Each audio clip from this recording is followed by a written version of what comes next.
Domingos Azevedo, bastonário da Ordem dos Técnicos Oficiais de Contas, a convidado deste grande jornal. Muito obrigado pela presença. É sempre um prazer tê-lo aqui em estúdio. Bom, as conclusões que se podem tirar das eleições deste estudo patrocinado pela Ordem dos Técnicos Oficiais de Contas são, de facto, extremamente preocupantes e que muitas destas empresas não têm viabilidade.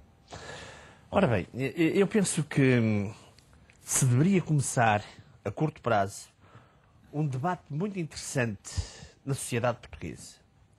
E o debate tem a ver com algumas questões que nos têm passado um pouco à margem e que nós não assumimos a consciência de que são situações que depois recaem, em última instância, sobre o cidadão. Sobre nós próprios. Sobre nós próprios.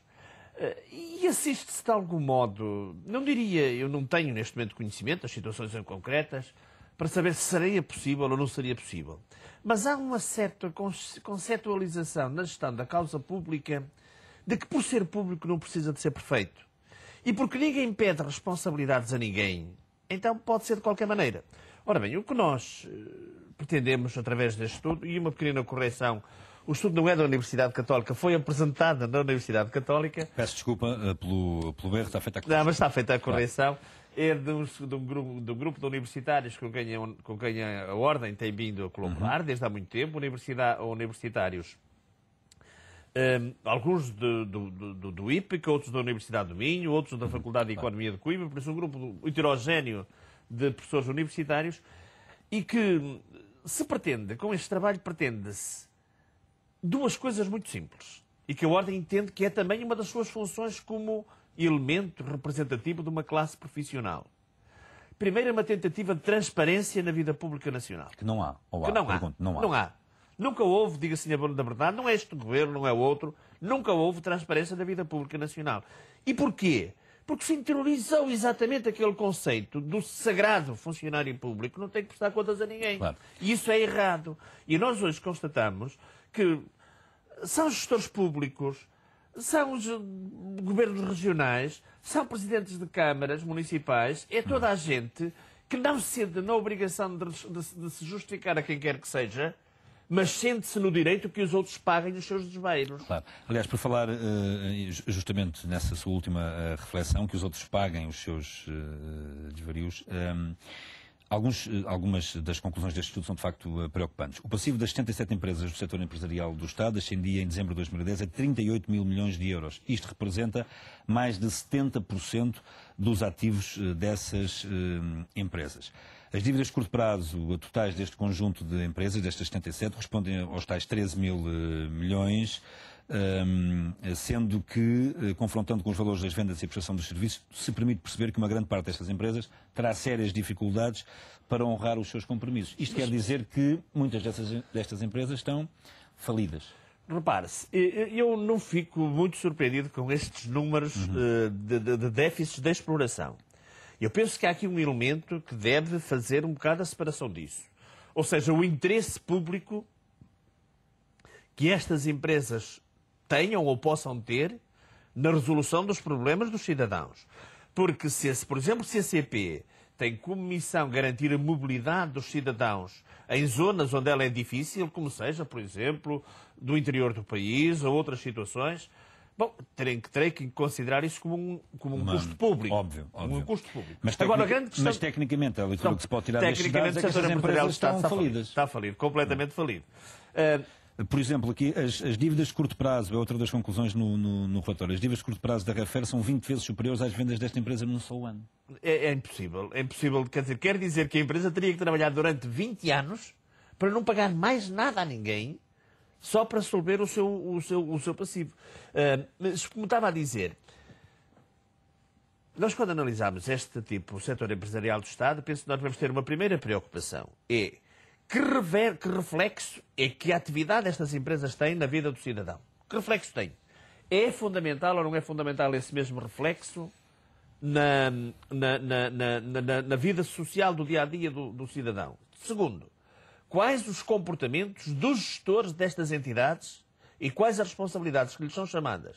É que a gente vê que uma empresa que tem enfim... Muitos destes gestores, há muitos atos de gestão aqui que podem configurar um caso de laxismo em que o Estado e todos nós somos Mas essa é que é a grande por preocupação. incompetência dos gestores. Essa é que é a grande preocupação. Mas há casos aqui em que a gestão configura Bom, antes de mais nada, natureza. um gestor, quando deixa que uma empresa atinja um estado de tal natureza, salvo a situação, como disse há pouquinho, que haja obrigação social de manter essa empresa.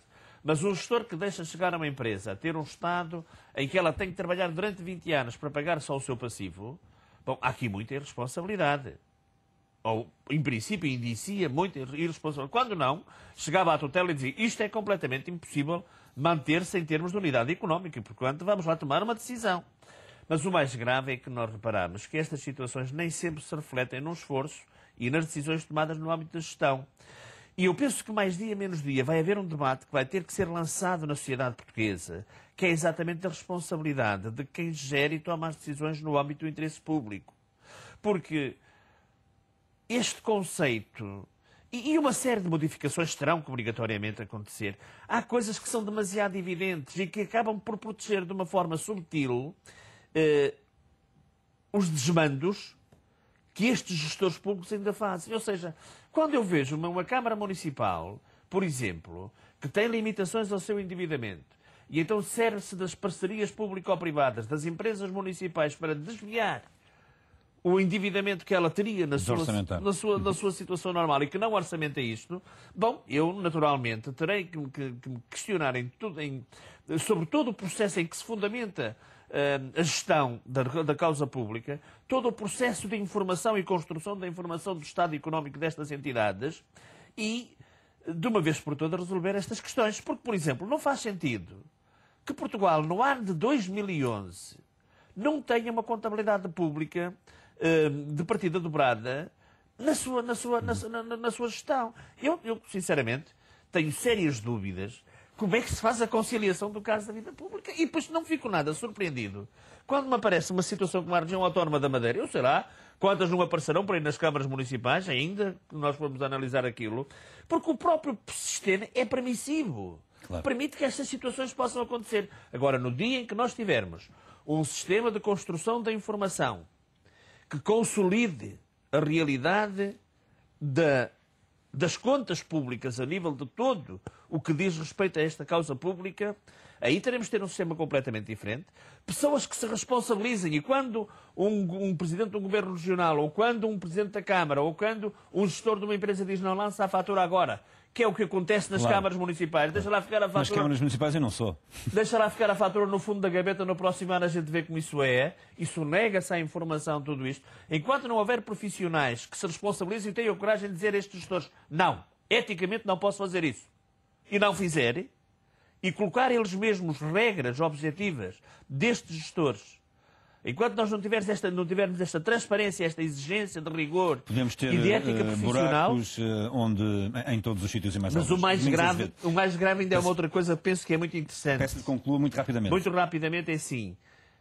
Enquanto nós tivermos este processo permissivo da construção da informação pública, os cidadãos bem podem ver sempre ameaçado o seu bem-estar e a sua capacidade financeira reduzida. Porque eles, em última instância, são eles que vão pagar exatamente tudo isto. E isto é que nos deve preocupar como cidadãos. E atenção, e como cidadãos temos o dever e a obrigação de exigir transparência do Estado, de exigir rigor e de exigir, acima de tudo, verdade na gestão da causa pública, porque o cidadão é que paga a causa pública e ele tem o direito de saber como é que o seu dinheiro é gasto. Muito obrigado pela sua presença neste Jornal. Como sempre é um prazer tê-lo aqui em estúdio.